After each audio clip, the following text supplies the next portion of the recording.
Assalamualaikum warahmatullahi wabarakatuh. Halo Bapak Ibu semua, apa kabar hari ini? Nah, Bapak Ibu semuanya ya, di sini apakah Bapak Ibu sudah pernah membaca ini ya tentang Kemenpan nomor 16 tahun 2025 tentang P3K paruh waktu yang telah ditandatangani pada tanggal 13 Januari 2025. Oke ya, Bapak Ibu di sini di apa itu Kemenpan nomor 16 ini yaitu membahas tentang atau memberikan keputusan tentang P3K paruh waktu yang sudah dibahas ya disepakati oleh Kemenpan eh, RI ya. Oke. Selanjutnya ini akan saya memberikan hanya sedikit saya memberikan informasi ya Ibu ya tentang apa sih nanti P3 paruh waktu dan lain-lain yang nanti berhubungan dengan P3 paruh waktu. Oke, kita lanjut ya, Bapak Ibu ya. Jangan di skip dulu Ibu ya, biar nanti kita bisa mengetahui apa saja yang ada di Kemenpan nomor 16 tahun 2005 ini. Oke, lanjut. Di dalam Kemenpan nomor 16 itu terdapat 30 keputusan Bapak Ibu ya.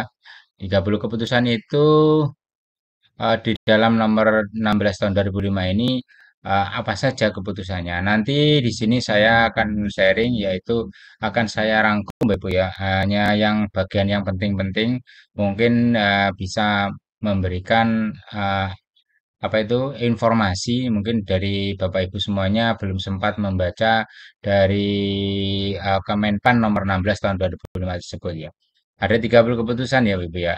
Jadi nanti tidak saya akan bacakan semuanya Bapak Ibu ya. Jadi begini, yang pertama adalah definisi dari P3K paruh waktu itu ya ini ya. Jadi pegawai pemerintah dengan perjanjian kerja atau P3 paruh waktu itu adalah pegawai aparatur sipil negara. Nah, berarti dia juga nanti ASN Bapak Ibu ya, yang diangkat berdasarkan perjanjian kerja dan diberikan upah sesuai dengan ketersediaan anggaran instansi pemerintah. Nah, cukup jelas ya Ibu ya. Jadi di sini P3 per waktu itu nanti juga adalah ASN ya yang akan digaji dengan ini sesuai dengan upah ketersediaan anggaran instansi pemerintah. Maksudnya instansi pemerintah ini adalah pemerintah em, yang mengangkat. Berarti kalau di anu kan biasanya diangkat oleh bupati begitu ya. Jadi ketersediaan anggaran dari setiap daerah nanti akan berbeda. Lalu kita lanjutkan. Tujuannya, apa sih tujuannya? Maksud dan tujuan untuk pengadaan P3 pada waktu ini itu sebenarnya satu, yaitu untuk menyelesaikan penataan pegawai non-ASN. Ya. Yang kedua, itu untuk pemenuhan kebutuhan ASN di lingkungan instansi pemerintah. Jadi kalau ada guru-guru yang kurang, itu nanti bisa diisi dengan oleh P3K pada waktu tersebut ya. Kalau ini yang guru ya, jadi nanti P3K pada waktu ini bukan hanya di guru saja ya, ASN itu kan banyak sekali. Ya. Yang ketiga, memperjelas status pegawai non-ASN untuk mengisi jabatan ASN. Nah, jadi statusnya yang kemarin non-ASN akan diperjelas saya jadi akan lebih legal atau gimana gitu ya.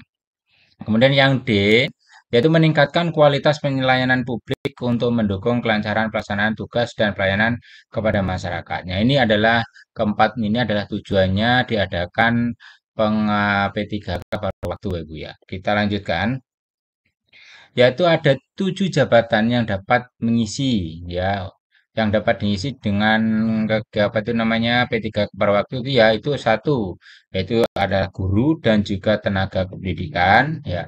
Kemudian yang kedua adalah tenaga kesehatan, yang ketiga itu tenaga teknis, yang ke selanjutnya pengelolaan umum operasional, yang operator layanan operasional. Selanjutnya adalah pengelolaan layanan operasional dan yang terakhir penata layanan operasional. Jadi ada 7 ini nanti yang bisa diisi oleh P3K paruh waktu itu ya.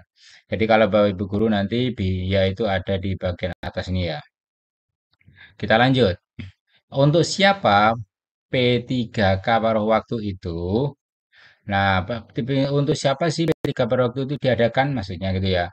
Yaitu pegawai non ASN yang terdaftar dalam pangkalan data atau database. Jadi untuk non ASN, pegawai non ASN ini bukan hanya guru ya, jadi banyak tadi ada 7 jabatan tadi yang telah ada di database ya. Pegawai non ASN Badan Pegawai Negara BKN dengan ketentuan sebagai berikut. Ada ketentuannya tapi ya. Satu, telah mengikuti seleksi CPNS ya tahun anggaran 2024 namun tidak lulus. Berarti nanti tidak lulus itu kan datanya sudah masuk di database. Nah, itu nanti bisa eh, bisa menjadi P3K paruh waktu ya. Kemudian yang kedua, telah mengikuti seluruh tahapan seleksi P3K tahun anggaran 2024, namun tidak dapat mengisi lowongan kebutuhan. Nah, ini ya, ini yang banyak mungkin Mbak Wi ya. Jadi sudah ikut, kemudian di situ ternyata lowongannya tidak ada nih ya, habisnya begitu ya. Nanti di sini akan diusulkan menjadi P3K paruh waktu. Oke, itu Mbak Wi ya.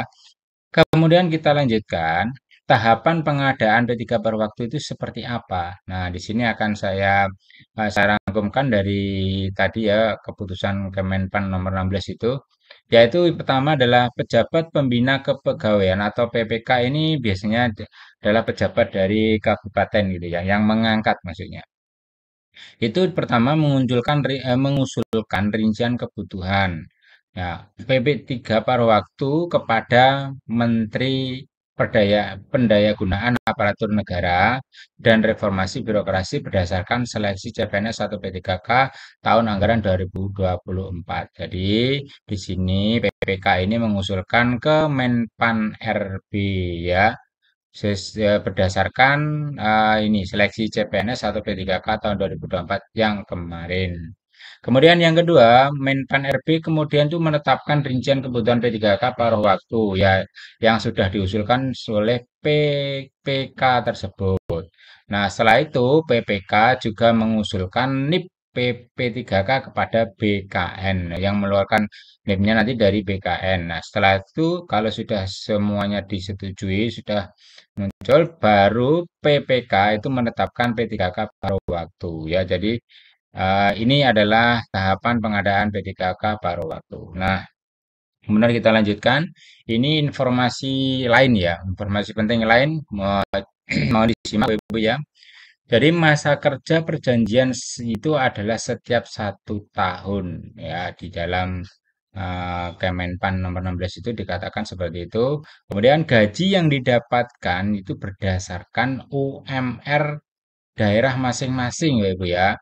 Jadi setiap daerah nanti pasti akan berbeda sesuai dengan kemampuan daerah masing-masing ya, sesuai UMR-nya masing-masing. P3K Prowaktu juga mendapatkan upah dan fasilitas lain. Nah, berarti nanti ada fasilitas-fasilitas lain seperti gaji layaknya ASN ya, mungkin seperti itu. Kemudian sesuai ketentuan peraturan sesuai dengan peraturan perundang-undangan ya ini ya. Jadi semua itu sesuai dengan peraturan perundang-undangan. P3 pada waktu juga harus mengerjakan SKP ya Ibu ya nanti. Di situ ada SKP bulan kinerja jadi harus mengerjakan juga. Nah, PPK itu menetapkan jangka waktu bekerja dan jam kerja P3K paruh waktu sesuai dengan ketersediaan anggaran dan karakteristik pekerjaan. Ini maksudnya adalah, jadi kalau setiap pekerjaan nanti akan berbeda ya. Jadi tadi ada 7 jabatan itu, nanti pasti di situ ini jam kerjanya nanti akan disesuaikan dengan karakteristik pekerjaannya masing-masing. Nah, mungkin itu Bapak Ibu sekilas tentang Kemenpan nomor 16 tahun 2005 tentang P3K per waktu. Semoga ini bermanfaat. Terima kasih. Sampai ketemu di video selanjutnya. Assalamualaikum warahmatullahi wabarakatuh.